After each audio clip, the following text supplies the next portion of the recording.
For light, there's shade. For every Jedi, there's a Sith. And for every hero, there's the villain.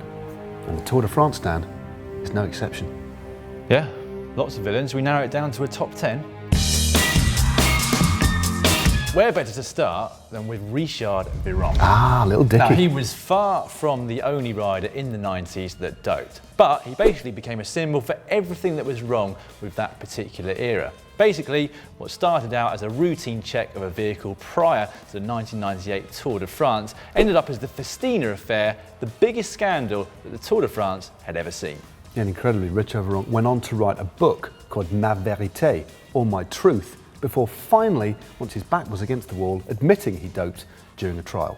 And interestingly, Richard Virenque is now a commentator for French TV and the face of Festina watches. Win-win. But from Montres to Chians, or from watches to dogs. Oh yeah, dogs. Yeah, it doesn't seem to matter how many times it happens during the Tour de France, French pet owners just don't seem to get le memo. What's that in French? Well, basically, they don't seem to get the message the memo, that they should keep their dogs on leads. As you can imagine, the results of this are often catastrophic. And back in 2007, both Sandy Cazard and Marcus Burghardt came off because of a loose dog. What about that incident in the 2013 Tour in Corsica that pretty much split the bunch and led Jan Bakelans to take the stage and the yellow jersey? And remember that stage when the bunch was split by another dog? I think it was Philippe Gilbert went and remonstrated with a pet owner and made sure they certainly did get le memo. Le memo. German Dieter Senft, better known as Didi the Devil, it's actually far from a villain. He's actually one of the nicest guys around, despite his wrinkly tights. Yeah, but as someone who's gone around at the Tour de France dressed as a devil waving around a trident since 1993, it seemed impossible when creating a list of the top 10 villains to not include him. I mean, after all, he's the devil. Or El Diablo. But moving on from devils and villains to photos. Now, I can't think of a particular segue, so we're just going to go straight into it. Cast your mind back to the Tour de France, back end of the 90s. Giuseppe Guarini soloing to what looked like it was going to be a famous victory on Alpe d'Huez, when, within 1.2 kilometres of the finish, a German student stepped into his path, his viewfinder and vision and depth perception skewed by the camera.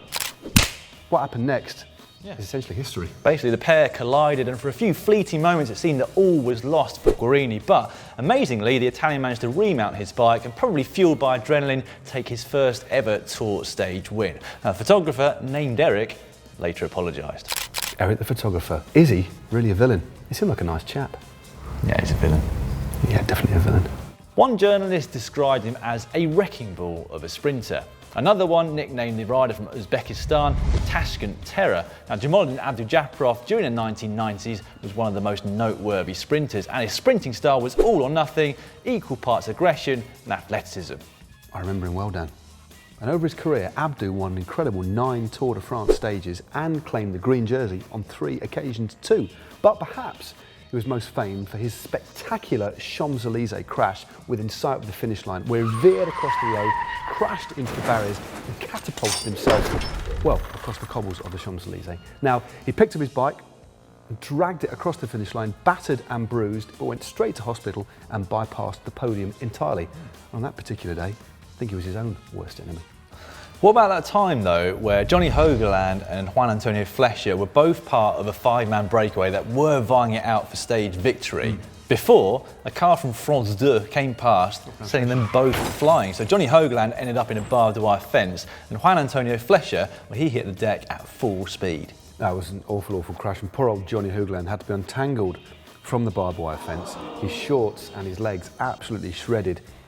Still managed to finish the stage and ended up in tears collecting his Kingdom Mountains jersey. And the driver of the offending vehicle obviously got thrown off the race, and it wasn't until 2014 that Johnny Hogeland managed to get an out-of-court settlement for an undisclosed sum.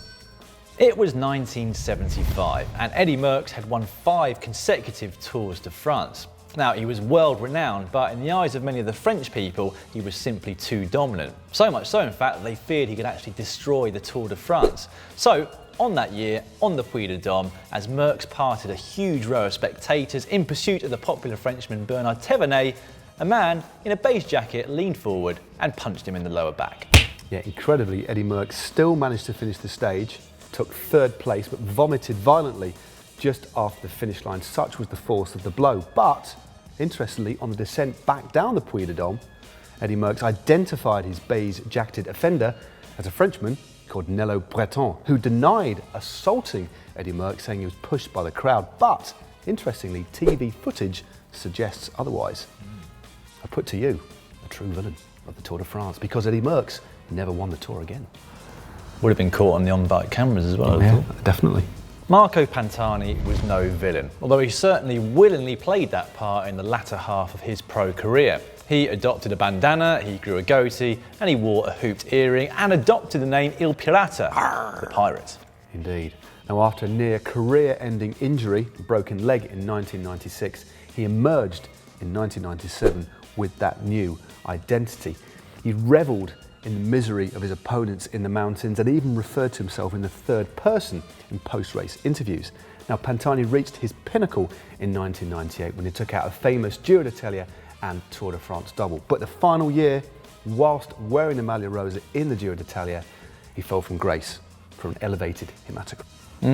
Now, from hero to villain then for many people, and that was a blow which he would never recover from. He never again stood on the podium of a Grand Tour, and unfortunately, in 2004, he passed away from a cocaine overdose.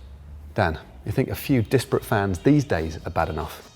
Well, let's go back to the 1903 Tour, where the fervour and passion of the fans supporting the various riders rose to such levels that on the Col de la Republique near St Etienne, they dragged riders from their bikes and beat them up. Yeah, I know. In fact, it was only when the race leader Maurice Garin actually took out his firearm, he did carry on with him, and fired it, that the hordes dispersed. Sounds like the Wild West. That's 9. I can't think of... You got a 10th one? No. I'll look it up. Lance Armstrong. Even before his 7 Tours de France victory, even before his admission of doping, Lance Armstrong was particularly unpopular at the Tour de France due to his brash ways. Yeah, and with that celebrity came power. And it was a power that Lance was certainly not afraid to yield. From Le Texan to Le Boss, pretty much controlled the press, the peloton, and even, it was alleged, the UCI. Now that power was never sort of shown any clearer really than that time in the 2004 Tour de France when he chased down Italian rider Filippo Simeoni, brought him back to the peloton with that very, very famous or infamous zip the lips gesture. Well, the rest, as they say, is history, albeit history with kind of a line drawn through it or a complete blank history.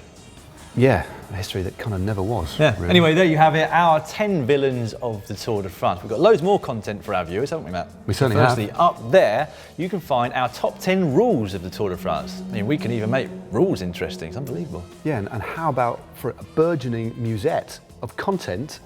Click down here, 2015 Tour de France content. It's all there. I can't even count the amount of videos. It's just more than quite a lot. Click down there. And also, if you would like to give us a thumbs up, there's a like button, which is a thumbs up. So that's easy, isn't it? It's just below this video. If you click on that, we would much appreciate it. And we'd also appreciate a bit of subscribe, wouldn't we? Yeah, so to subscribe to GCN, just... You just got to click anywhere around the box that we're in at the moment. Click around the box or click on Dan's rather impressive tan line. And mosquito bites. And mosquito bites. I've That's got all. A trio of them. Little mosquito villains. Just click down there. Okay. Bonjour. Je suis prêt. Unless you're watching in the evening, buonasera. Bonsoir.